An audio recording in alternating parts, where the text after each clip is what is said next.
साहित्य का कोई सामाजिक उद्देश्य नहीं होना चाहिए। दूसरे जो थ्योरी वाले हैं आर्ट फॉर सोशल पर्पस, जैसे चार्ल्स डिकेंस है या विक्टर ह्यूगो है या रशियन राइटर मैक्सिम गोर्की है, American writers John Updike, John Steinbeck, Upton Sinclair, या हिंदुस्तान में शरद चंद्र चट्टोपाध्याय, मुंशी प्रेमचंद, तमिल में सुब्रमण्य भारती और most of the Urdu poets, ये they belong to the school of art for social purpose. तो हिंदुस्तान में तो कला सामाजिक पर्पस के लिए, सामाजिक उद्देश्य के लिए होना चाहिए, क्योंकि गरीब देश है। कला और साहित्य को जनता की मदद करनी चाहिए, जो जनता लड़ रही है अच्छे जीवन के लिए और सामाजिक बुराइयों के खिलाफ, ऑपरेशन, सोशल ऑपरेशन के खिलाफ, जो जैसे कबीर ने लिखा, फैज अहमद फैज ने लिखा अगेंस्ट ऑपरेशन।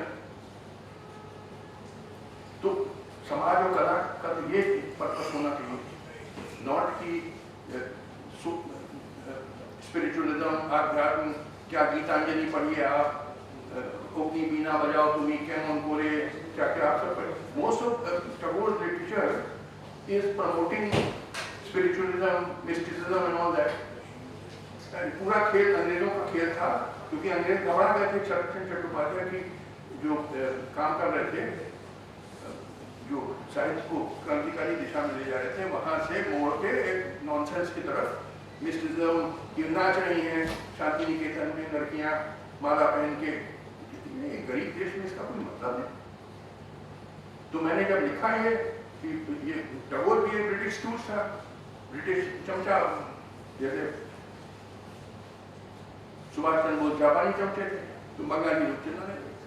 नहीं, क्या बात है, मैं रीजन जो बात कहता हूँ उसका तर्क देता हूँ, मेरे तर्क से तुम नहीं अग्री करते हो, ठीक है, नहीं कर सकते, मुझे जरूरी नहीं कि मैं थोप रहा हूँ, मगर फिर बताओ मेरे तर्क में गलती क्या है और अपना तर्क दो। गाली गलौज करने से तो होता नहीं। मैं कुछ कहूँगा कि काटू पागल है, काटू मेंटल हॉस्पिटल दे रहे हो, ये सब बताइए, फेसबुक पे कमेंट्स आते हैं मेरे ऊपर, गालियाँ बकी जाती हैं, क्या क्या पूरी क्या बताऊँ। सर हम लोग लड़ते हैं उन लोगों से जो आपको ऐसे कहते हैं, हम आपकी पैदल सेना भी है वहाँ पर।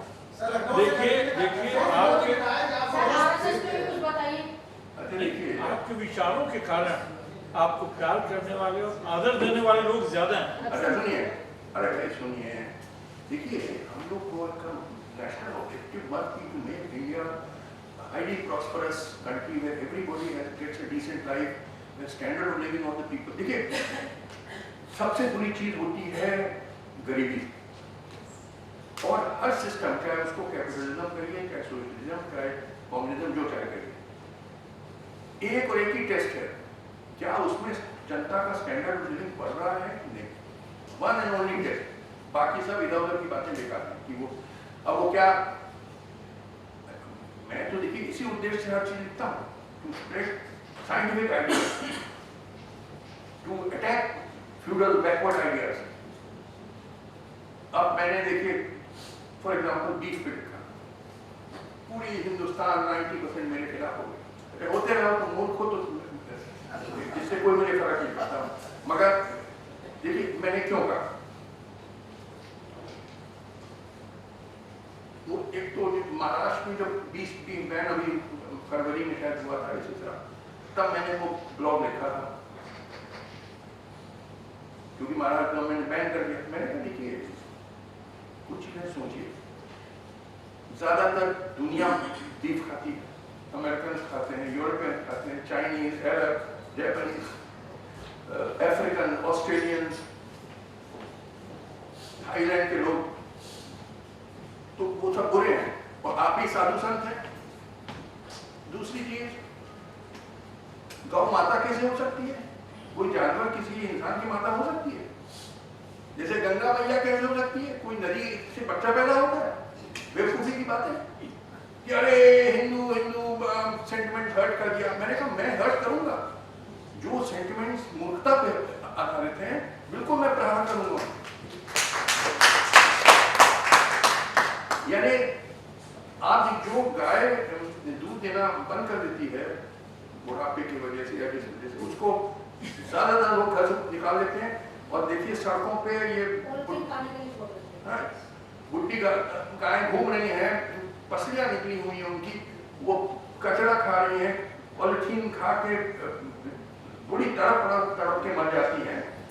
ये गौ स्लॉटर नहीं हुआ कि गाय को तुमने भूखा मार डाला, ये गोहत्या नहीं है। कोई अपनी माँ को, बुढ़ी माँ को घर से बाहर निकाल देता है, भूखा मार डालता है, तो ये तुम्हारी माँ हो सकती है जिसको तुम बुढ़ापे में भूखा मार डालते हो? यानी बेवकूफी की बातें कि सारे हिंदू धर्म पे, मैंने इस्लाम पे भी हमला किया, बुर्का मैंने कहा निहायत पिछड़ेपन की निशानी है, तो मुसलमान चिल्लाने लगे, अरे इस्लाम में लिखा होगा, तुम कहते रहो, ये बिल्कुल निहायत जैसे कमाल अटाटुर्क जब आए थे वहाँ टर्की के प्रेसिडेंट, उन्होंने कहा बिल्कुल बंद करो बुर्का, पिछड़ेपन की नहीं, औरत तलाक बंद करो कि आपने अपनी बीवी को तलाक तलाक तलाक कह दिया वो घर से बाहर, ये क्या कानून है? बिल्कुल बदलना चाहिए। तो जो पिछड़ापन है मुसलमानों में, उस पर भी मैंने अटैक किया, ऐसा नहीं कि सिर्फ हिंदू बुराइयों पे अटैक किया। और खाने की बात, मैंने कहा मैं तो सुअर खाता हूँ, तो कभी कभी मैंने बीफ भी खाई है, ज्यादातर नहीं खाता हूँ क्योंकि मेरी बीवी कंजर्वेटिव हिंदू है, तो भाई उसकी भी सेंटिमेंट का ख्याल रखना, मगर कई बार खाया और आइंदा भी खाना खाऊंगा। खाने में कोई मैं बुराई नहीं समझता हूँ, जब सारी दुनिया खाती है। पोर्क के बारे में देखिए, जब इस्लाम में बैन किया था पोर्क, उस टाइम मॉडर्न डेयरीज नहीं होती थी, सुअर लोग कूड़ा करकट खाते थे, जिससे बीमारियां फैल सकती थी, टेपवर्म वगैरह। मगर आज जो पिग्स हैं वो मॉडर्न डेयरीज में उनको पाला जाता है और बिल्कुल साफ सुथरा रखा है, हाइजीनिक सैनिटेशन कंडीशन। मैं 50 साल से हैम बेकन खा रहा हूँ, मुझे तो कोई टेपवर्म हुआ नहीं। पाकिस्तान के जो बनाने वाले थे जिन्ना, रेगुलरली पोर्क खाते थे। आप पंडित जी उनके जो उनके जूनियर थे उस जमाने में, MC चाकलारू, बाद में chief justice Bombay high court के हुए, उन्होंने अपनी किताब रोज दिसंबर में लिखा कि एक बार मैं और जिन्ना, मेरे जो उस्ताद थे, किसी रेस्टोरेंट में बैठे, दोनों पोर्क सॉसेजेस खा रहे थे। उस टाइम जिन्ना लड़ रहे थे म्यूनिसिपैलिटी के चेयरमैन का, बॉम्बे म्यूनिसिपैलिटी के चेयरमैन का इलेक्शन। तो एक बड़े दाढ़ी नेतृत्व है वो सिर्फ ये जवाब, पावर ही नहीं निंदा करने के अलावा, फाइन नहीं इम्पोज कर सकती है, जेल नहीं भेज सकती है, लाइसेंस नहीं सस्पेंड करती है, बेकार था जाना वहाँ। डेफेमेशन केस कर सकती थी क्रिमिनल कोर्ट में, मगर वो सालों लगता। कोर्ट के केसेस आप जानते हैं 10 साल लटके हुए हैं, आप डेट पे डेट जाते रहिए। और अक्सर वो जो खिलाफ पार्टी है, वो क्योंकि मजबूत पार्टी है, बड़े रिच लोग हैं, वो गवाहों को तोड़ देंगे, अपने गवाहों को पैसा देंगे, आपके साथ खिलाफ फैसला करवा देंगे। मुझे न्याय व्यवस्था पे कोई विश्वास नहीं रहेगा। मैं 40 साल रहा, 20 साल वकील, 20 साल जज। I have no faith in the judicial system. ये क्या जस्टिस है जहाँ 25 साल लगा है केस तय करने में?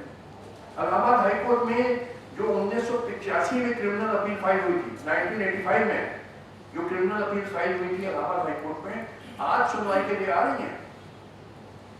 30 साल हाईकोर्ट में पेंडिंग है, उसके पहले कितने साल ट्रायल कोर्ट में रहा मुझे नहीं मालूम। मैंने पूछा वहां के वकीलों से, 1985 में जो क्रिमिनल अपील फाइल हुई थी इलाहाबाद हाईकोर्ट में, वो आज आ रही है हियरिंग के लिए। क्या जस्टिस?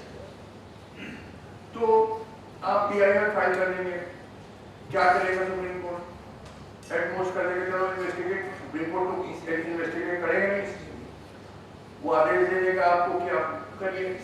देखिए, माफ करिएगा मुकदमा जी से भी मैं माफी मांगता हूँ, मगर इस सिस्टम में जस्टिस मिलना असंभव है। मैंने कहा क्रांति के बाद ही जस्टिस मिलेगी। मैंने आपको बता दिया, जो करना करिए, मुझे कोई इसमें भरोसा नहीं है, इस व्यवस्था में न्याय नहीं मिलेगा। आप चलाते रहिए, जब दूसरी व्यवस्था आएगी क्रांति के बाद, तब जाके लोगों को न्याय मिलेगा। इस व्यवस्था में मुझे कोई विश्वास नहीं रहेगा। परोसी जाए ताकि पाठक संख्या बढ़े, इसके लिए यह अखबार अपने रिपोर्टरों को लगातार दबाव डालता है कि वो रूटीन की खबर ना ले आए, वो गरीबी भुखमरी की खबर ना ले आए, जिनको डाउन मार्केट खबरें कहते हैं। वो कहते हैं कि रंगीली चटपटी खबरें ले आओ। एक दिन इसी अखबार में खबर छपती है, पत्नी को देख पति हुआ गायब। इस खबर को जिस साइड से प्लांट किया गया था, उस साइड से रिपोर्टर ने हूबहू वैसे ही पब्लिश किया जैसे उसे फीड किया गया था। खबर में जिसने फीड की थी खबर, उस महिला का तो नाम बदल दिया गया, लेकिन जिन पे आरोप लगाया गया, अनर्गल आरोप, चारित्रिक आरोप, उनका पूरा नाम दिया गया है। प्रतिमा भार्गव, इनके पति का नाम दिया गया है, इनके बच्चों का नाम दिया गया है। इस पूरे प्रकरण के छपने के बाद शार्ट थी प्रतिमा जी, इन्होंने जो करना चाहिए इस देश के लोकतंत्र में रहने वाले आम आदमी को, वो अपनी बात लीगल तरीके से रखे। इन्होंने आईनेक्स के एडिटर को एक लीगल नोटिस पहले संपर्क किया कि इनका वर्जन छपा जाए, नहीं छपा तो लीगल नोटिस एक भेजा इन्होंने।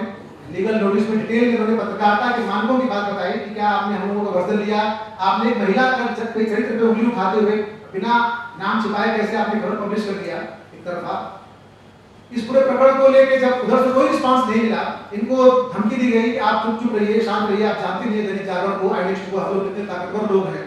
तब इन्होंने अपने परिवार के गुपचुप, क्योंकि इनके परिवार में कोई नहीं चाहता था कि अखबार से बनवा ले, अपने अखबार से लड़ा जाए, बहुत बड़े लोग हैं, इन्होंने गुपचुप अपने जुटाए कुछ पैसों से कानूनी लड़ाई लड़ने की ठानी। आखिर एक महिला के चरित्र जिसका सवाल है, जिसे सरेआम लोगों ने बाजार में लिखकर जो है दाग लगाने की कोशिश की, तो इन्होंने जो है राष्ट्रीय महिला आयोग को पत्र लिखा, इंडियन भारतीय प्रेस काउंसिल, भारतीय प्रेस परिषद में गई और शिकायत उन्होंने लिखी, जहां से नोटिस भेजा गया जो है आईनेक्स के संपादक को, दैनिक जागरण आगरा को कारणदार नोटिस जारी किया जा रहा है। इस खबर को जब इन लोगों ने, किसी ने नंबर बताया हम लोगों के भड़ास का जो है, इन्होंने भड़ास से संपर्क किया और हम लोगों ने प्रिंट की खबर को पब्लिश किया कि आईनेक्स की खबर से आगरा की समाज सेविका प्रतिमा जी लगातार सोशल प्रोग्रामों में रहती हैं। अभी उन्होंने 2 दिन का सेमिनार कराया था, लगातार एक्टिव रहती हैं और तो इनकी खबर उन्होंने पब्लिश किया, जिसमें डिटेल में जो है बताया गया। सेकंड खबर भड़ास को जो पब्लिश हुई, समाज सेविका की शिकायत पर पीसीआई और महिला आयोग ने आईनेक्स पर शुरू की कार्रवाई। प्रतिमा भार्गव केस में प्रेस काउंसिल ने लगातार प्रोसीडिंग्स की, प्रेस काउंसिल ऑफ इंडिया ने, और प्रतिमा जी बताएंगे आपको कि उनकी तरफ से न कोई वकील आता था, न कोई जवाब आता था, सिर्फ एक महंगा वकील करके कई वकीलों को लेकर प्रतिमा जी आती थी, अपनी बात रखती थी, और वो लोग कहते थे कि ये कुछ नहीं होगा, प्रेस काउंसिल क्या कर लेगा, लेकिन फिर भी ये हिम्मत नहीं आनी। इस पे जो फैसला आया, उस फैसले में एक शब्द लिखा गया जिसको मैं और प्रतिमा जी, क्योंकि मैं भी गांव का हिंदी भाषी पत्रिका हूं, थोड़ी अंग्रेजी कमजोर है, तो उसका मतलब दंड जो लिखा था फैसला कि उसमें करना क्या है संपादक का, तो उसमें एक शब्द था जिस शब्द को लेकर माथापच्ची करने के बाद पता चला कि इसका मतलब होता है निंदा करना, कि संपादक की निंदा की जाए। खैर मैंने इस पर जो है एक पीस लिखा है भड़ास में, जिसमें एक लाइन हम लोगों ने लिखा कि क्या आईनेक्स जागरण के लोगों को दिल्ली आकर पूरे मामले पर नहीं सॉरी, तो कहने वाले यही कहते हैं कि संजय गुप्ता और आलोक सावल दरअसल संपादक है ही नहीं, इसलिए इनकी चमड़ी पर कोई असर नहीं पड़ता। संजय गुप्ता उसके नरेंद्र मोहन के बेटे हैं, इसलिए जनगणना मालिक होने के कारण उन्हें संपादक पद दे दिया गया पारिवारिक गिफ्ट के रूप में। आलोक सावल मार्केटिंग और ब्रांडिंग का आदमी रहा है, साथ ही गुप्ता के अपनी बात भी, इसलिए उसे थमा दिया गया आईनेक्स का संपादक पद। ये जो आईनेक्स और जागरण के संपादक हैं, इन दोनों के नाम हैं और इनके बारे में वर्णन है कि ये संपादक होने लायक है ही नहीं, लेकिन जैसे इस देश में राजनीति जो है बाप बेटे को दे देता है, बेटा बेटे को दे देता है, वैसे ही मीडिया हाउस भी चल रहे हैं कि एक बेटा जो मार्केटिंग का हेड हो गया, एक बेटा संपादक हो गया, एक बेटा जो प्रसाद देख रहा है, तो सब घर में ही दुकान खोल लेते हैं लोग। तो इन्हें तमीज ही नहीं है कि इनके नीचे का रिपोर्टर क्या छाप रहा है, क्या लिख रहा है। लास्ट में उन्होंने लिखा कि यही कारण है कि इनमें संपादकों वाली संवेदनशीलता और सरोकार कर ही नहीं है, ये सिर्फ अपनी कंपनी का बिजनेस इंटरेस्ट देखते हैं और अखबार का प्रसार अधिकतम बना रहे इसकी चिंता करते हैं। इनके पहाड़ जैसे अवैध साम्राज्य के नीचे 1000-2000 आम जन दम तोड़ दें, इनको क्या फर्क पड़ने वाला है। खैर न्याय सबका होता है, सिस्टम नहीं करेगा तो गठित करेगी, वक्त जरूर लग सकता है, लेकिन प्राकृतिक न्याय का सामना करना ही पड़ेगा। जिस कदर ये महिला प्रतिमा भार्गव परेशान हुई, आखिर एक आप किसी भी पीड़ित को आप दंड देते हो, मतलब उसको जो सजा देते हो, एक महिला का जो पूरा चरित्र है उस पर उंगली उठाया गया, उस पर क्या किया जा सकता है, तो हम लोग इस पर भी बात कर रहे हैं। ये फैसला है जो वहां से प्रेस काउंसिल ने दिया, जिसमें लास्ट में जो लिखा है, जिस शब्द के बारे में लिखा है जो है AFORESA। हम मतलब खुश है, अभी वो कह रहा है कि वासवानी नाम है, इस समय बनारस में मेरे ख्याल से काम कर रहा है, आगरा में है, आगरा में पोस्टेड है, वो रिपोर्टर भी पोस्टेड है, जिसको मैंने अपने तरीके से करने की कोशिश की। मैं चाहता हूँ करें, अगर आप ये बोलना चाहते हैं। स्टार्ट करने तो सब लोगों को कि आप लोगों ने मुझे यहाँ आने का मौका दिया। शायद मेरी तरह बहुत सारी महिलाएं होंगी जो यहाँ तक नहीं पहुँच पाती होंगी। मेरा नाम प्रतिमा भार्गव है। मेरे एक बेटा है जो गौरव भार्गव, 2 बेटियां हैं, एक 24 साल की है, एक 16 साल की है, दोनों ही पढ़ रहे हैं। मेरे हस्बैंड 14 साल से एक्सीडेंटल केस में हैं और मैं रॉयल फैमिली से बिलोंग करती हूँ। मीडिया वालों से मेरा कोई लड़ाई झगड़ा नहीं है। 18 साल से मीडिया वाले मुझे समाज सेविका के रूप में कवरेज कर रहे हैं और उसका प्रमाण मैंने दिया भी है, कितना कवरेज किया है। जिस पेपर ने मेरे खिलाफ छापा वो पेपर भी मुझे 8 साल से पहले से छाप रहा है, लेकिन जो वारदात मेरे साथ हुई वो किसी के साथ ना हो ये मैं ईश्वर से चाहती हूँ। जो मेरे साथ हुआ, मेरे बेटे का नाम, मेरे बेटे को जेल में भिजवाने की जो तस्वीर उन्होंने छापी, मेरे बेटे का असली नाम छापा, मेरा असली नाम छापा, मेरे हस्बैंड का नाम छापा और दूसरी पार्टी का कुछ भी नहीं छापा। उसके बाद मुझे पता भी नहीं चला, दूसरे दिन जब मेरे पास खबर आई तो मेरे पैरों के नीचे से जमीन खिसक गई। मेरे घर में जो तहलका मचा मैं बता नहीं सकती हूँ, बयान नहीं कर सकती हूँ, क्योंकि जिसका आदमी 14 साल से बिस्तर में पड़ा हो उसके लिए 2-3 बच्चों का पालना ही अपने आप में चैलेंज होता है ना। उसको पता होता है कि किस तरीके से फील्ड में क्या महिलाओं के लिए उत्पीड़न होते हैं। उसके ऊपर एक इतना बड़ा उत्पीड़न कि उसके चरित्र का हनन करना, बिना सोचे समझे किसी पर भी उंगली उठाना। INEX ने मेरे साथ किया। मैं दैनिक जागरण, जब मुझे पता चला मैं अपने बेटे को लेकर वहाँ गई, मैंने वहाँ पे पूछा कि ये खबर किसने छापी है। वो लड़का आके मेरे सामने बैठ गया, मुश्किल से 23 या 22 साल का लड़का था, आके बिल्कुल पैर पे पैर रख के बैठ गया। कहता है क्या बात है, पूरा ऑफिस वहाँ पे खड़ा हो गया। मैडम क्या बात है, क्यों हल्ला मचाने? मैंने कहा, उस लड़के से कहा कि तुम ही थे ना, तुम ही ने छापा है। तो बोलता है कि हाँ मैंने छापा है, क्या कर लोगी? मुझे बहुत तेज गुस्सा आई। मैंने कहा मैं नहीं थप्पड़ मारूंगी, मैं बहुत परेशानी में हूँ। दूसरे वहाँ पे जो एडिटर थे वो मुझे पहले से ही जानते थे। उन्होंने मुझसे बोला कि मैडम ये आपका नाम था, मुझे नहीं मालूम था, बहुत बड़ी गलती हो गई। लेकिन वो बदतमीज लड़का फिर भी नहीं माना। उसने मुझसे कहा मैं तो छापूंगा, ज्यादा बकवास करने की जरूरत नहीं है। मैंने कहा तुम्हारी अपनी जगह, मेरी जगह अपनी माँ को रख के देखो। तुमसे बड़ा उनका मेरा बेटा है। अगर तुम्हारी माँ होती या तुम्हारी बहन होती तो क्या तुम इसी तरीके से छापते? तो और 2-4 लोग वहाँ पे इकट्ठे हो गए। दैनिक जागरण के बोलते हैं, मूंछों पे ताव देकर बोलते हैं, एक माँ बहनों पर जाने की जरूरत नहीं है वरना बलगा हो जाएगा यहाँ पर। 200 लोग वहाँ पे खड़े हुए थे दैनिक जागरण के ऑफिस में और मैं चिल्ला रही थी, रो रही थी, किसी ने मेरी नहीं सुनी। अपनी माँ बहनों के लिए इज्जत है, क्या दूसरे की माँ बहन की कोई इज्जत नहीं है? एडिटर ने कहा संपादक जी है नहीं, बाहर गए हैं, जैसे ही आते हैं मैं आपकी बात कराता हूँ। उन्होंने कहा मेरा लेटर लिख के मुझे यहाँ दे दीजिए। मैंने वो लेटर वहाँ लिख के दे दिया। प्लीज इसका खंडन करने की कोशिश करिए, मेरी इज्जत का सवाल है, क्योंकि पूरे आगरा में कुछ भी ऐसा नहीं है जो मुझे नहीं जानता। मैं अपने समाज की अध्यक्ष हूँ, 5 साल से ऑल इंडिया लीडर पर भी काम करती हूँ। अखिल भारतीय महिला परिषद जो सरोजिनी नायडू जी की संस्था है उसमें कार्यरत हूँ, और ये आपकी कस्तूरबा गांधी जी की वनिता विकास है उससे भी मैं जुड़ी हुई हूँ। आशियाना महिला मेंबर्स की मैं फाउंडर्स मेंबर्स हूँ।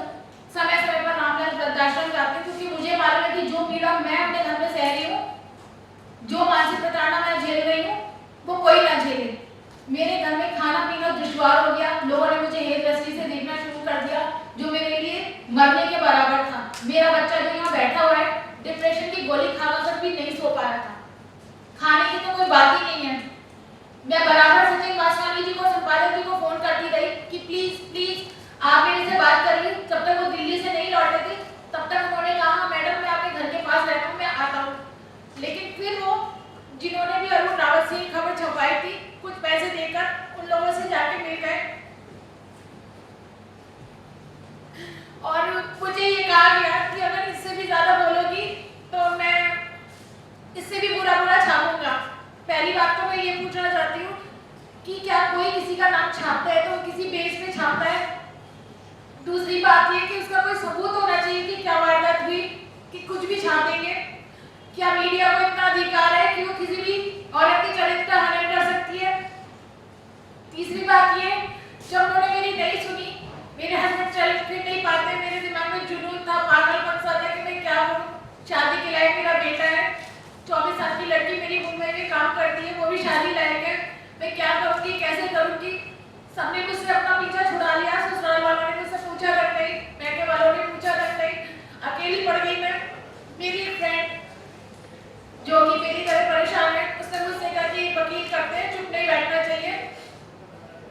मैं घर से चोरी अपने बेटे को लेकर अपने पति को बिना बताए वकील साहब के पास गई, शहर के नामी वकील है वो, उन्होंने मुकदमा डाला और मैं वहां तक गई। प्रेस काउंसिल पर समय समय पर मैंने रिमाइंडर भी डाला, फिर भी दैनिक जागरण से एक दिन फोन आया किसी और आदमी का जो कि लिंक रखते हैं कि मानेगी नहीं, क्या चाहती है, और जो है फालतू में उड़ रही है ये औरत, किसी दिन जो है इधर उधर हो जाएगी। तरह तरह की प्रताड़ना मेरे ऊपर हुई, झेलती रही। मैं जानती हूँ कि मैं 1.5 साल से क्या प्रताड़ना झेल रही हूँ। मैंने अपने समाज के लोगों को अपने ऊपर, जो कि हमारे जरूरी नहीं है सब हमारे फेवर में ही बोले, कुछ हमारे विरुद्ध भी होते हैं, उनको मौका मिल गया मेरे ऊपर हमला करने का। उन्होंने पूरी कोशिश करी कि समाज से मेरा हनन हो जाए, लेकिन फिर भी कुछ लोग थे जो मेरे साथ खड़े हुए थे।